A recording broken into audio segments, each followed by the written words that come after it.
Subscribe to our channel by clicking the subscribe button. Click the bell button and enjoy the latest uploads from our channel. اعوذ باللہ من الشیطان الرجیم بسم اللہ الرحمن الرحیم۔ علی ٹی وی آفیشیل کے معزز سامعین، السلام علیکم ورحمۃ اللہ وبرکاتہ۔ ابا اب آپ مزدوری کرنا چھوڑ دو، اب آپ سے وزن نہیں اٹھایا جاتا۔ نوعمر یوسف نے باپ کے کھردرے ہاتھ تھام کر کہا، او جھلیا، مزدوری نہ کروں تو گھر کا چولہا کیسے جلے گا؟ اندروں اندری بوڑھا ہوتا شادی خان ہاتھ چھڑا کر بولا، میں کام کروں گا ابا۔ یوسف عزم سے بولا، اچھا تو وزن اٹھا لے گا؟ شادی خان نے بیٹے کے دبلے بازو ٹٹولتے ہوئے ہنس کر کہا، ہاں اٹھا لوں گا، بس آپ کام پہ جانا بند کر دو۔ یوسف کا لہجہ دو ٹوک تھا۔ ذرا صبر کر پتر، میں نے 2-4 لوگوں سے کہہ رکھا ہے تیری نوکری کے لیے، میٹرک کرنے کا کچھ تو فائدہ ہو۔ شادی خان نے اٹھتے ہوئے بات ختم کر دی۔ شادی خان کو اپنے ڈھلکتے کاندھوں اور دوہری ہوتی ہوئی کمر کا خود بھی احساس تھا، مگر ضرورتوں کا پہاڑ اسے پورے قد سے کھڑا رہنے پر مجبور کیے رکھتا تھا۔ بیٹے نے میٹرک کر لیا تھا اور شادی خان کی خواہش تھی کہ اس کا بیٹا مزدوری یا کاشتکاری کے بجائے سرکاری نوکری کرے، اور پھر اس کی خواہش پوری ہونے کا وقت آ گیا۔ فوج میں بھرتیاں کھلیں اور اس کا بیٹا تمام ٹیسٹوں میں پاس ہو کر منتخب ہو گیا۔ شادی خان کے گھر میں جشن کا سما تھا۔ یوسف کا سرکاری ملازم ہونا اور دوسرا اس کا فوجی بننا، یہ دونوں شادی خان کے تشنہ آرزوئیں تھیں جو پوری ہو گئی تھیں۔ یوسف ٹریننگ پر چلا گیا اور شادی خان آنے والے اچھے وقتوں کے خوابوں میں گم رہنے لگا۔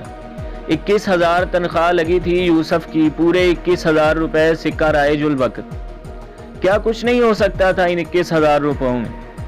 بیٹی کی باعزت رخصتی، ہر بارش میں ٹپکنے والی پرانی چھت کی تبدیلی، اچھا اور مناسب علاج اور یوسف کی شادی۔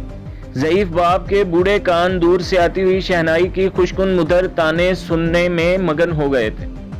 28 جولائی کا دن تھا، کئی دنوں کی شدید گرمی اور جس کے بعد آسمان پر کالے بادل اکٹھے ہو رہے تھے۔ بارش کسی وقت بھی شروع ہوا چاہتی تھی۔ شادی خان کو بارش کے موسم میں ضد کر کے ماں سے آٹے اور گڑ کے پوڑے بنوانے والا یوسف بے طرح یاد آ رہا تھا کہ اچانک خبر ملی کہ وزیرستان میں دہشت گردوں کے حملے میں 7 جوان شہید ہو گئے ہیں اور یوسف شدید زخمی ہوا ہے۔ بوڑھا شادی خان دیوار کا سہارا لیتے ہوئے زمین پر ڈھہ گیا۔ ڈاکٹروں کی تمام تر کوششوں کے باوجود یوسف جاں بر نہ ہو سکا۔ اگلے دن شہادت کی خبر آ گئی۔ سارا فاضل خبر سنتے ہی شادی کے گھر تعزیت کے لیے پہنچ گیا۔ شادی خان کا جگری یار جمعہ خان شادی خان کے گلے لگ کر پھوٹ پھوٹ کر رویا۔ اس کی زبان پر ایک جملہ تھا کہ جوان بیٹے کی جدائی باپ کی کمر توڑ دیتی ہے۔ ہائے شادی خان، تیرا مقدر یوسف کا جسد خاکی فوجی یونٹ کے جلد میں فاضل لایا گیا اور پورے فوجی اعزاز کے ساتھ تدفین کی گئی۔ تدفین کے بعد وہ مشکل مرحلہ آیا جب ایک فوجی افیسر شہید جوان کی وردی قومی پرچم میں لپیٹ کر باپ کے حوالے کرتا ہے۔ وہ صرف وردی نہیں ہوتی، وہ چاؤ تھے جو مدتوں شادی خان کے دل میں پلے تھے۔ وہ صرف وردی نہیں بلکہ وہ انگنت خواب تھے جو شادی خان کی آنکھوں نے ساری عمر دیکھے تھے۔ وہ صرف وردی نہیں بلکہ کوہ گراں تھا جو ضعیف شادی خان کے کمزور ہاتھوں کے حوالے کیا جا رہا تھا۔ مگر چشمے فلک میں یہ دیکھ کر ڈھیروں حیرت در آئی کہ جوان بیٹے کی موت سے ادموا ہوا اور بارش میں بھیگا بدن لیے بوڑھا شادی خان بانکے جوانوں کی طرح اٹھا، اپنے پورے قد سے کھڑا ہوا اور پرچم کو اپنے ہاتھوں میں لیا۔ اس کی بوڑھی مگر پرعزم آنکھوں نے جنازے میں شریک لوگوں کے مجمع میں جمعہ خان کو ڈھونڈتے ہوئے پرچم میں لپٹی ہوئی وردی کو سر سے بلند کیا، گویا کہہ رہا ہو کہ جمعہ خان دیکھ، شہادتیں ہماری نہیں دہشت گردوں کی کمر توڑتی ہیں۔ سامنے کھڑے فوجی افسر نے ہاتھ ماتھے پر رکھا اور کھٹا کی زوردار آواز کے ساتھ سلوٹ مارتے ہوئے شادی خان کی بات پر مہر تصدیق ثبت کی۔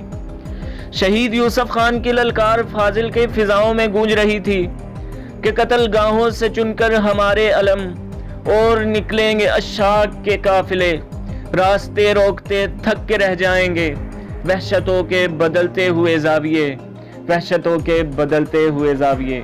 وآخر الدعوانا الحمدللہ رب العالمین۔ تو دوستوں اور بھائیوں، ہمارے چینل کو سبسکرائب کیجئے، ویڈیو کو لائک کیجئے اور بیل کے آئیکن کو بھی دبا دیجئے تاکہ ہر آنے والی جو ویڈیو ہے وہ آپ کو سب سے پہلے ملتی رہے۔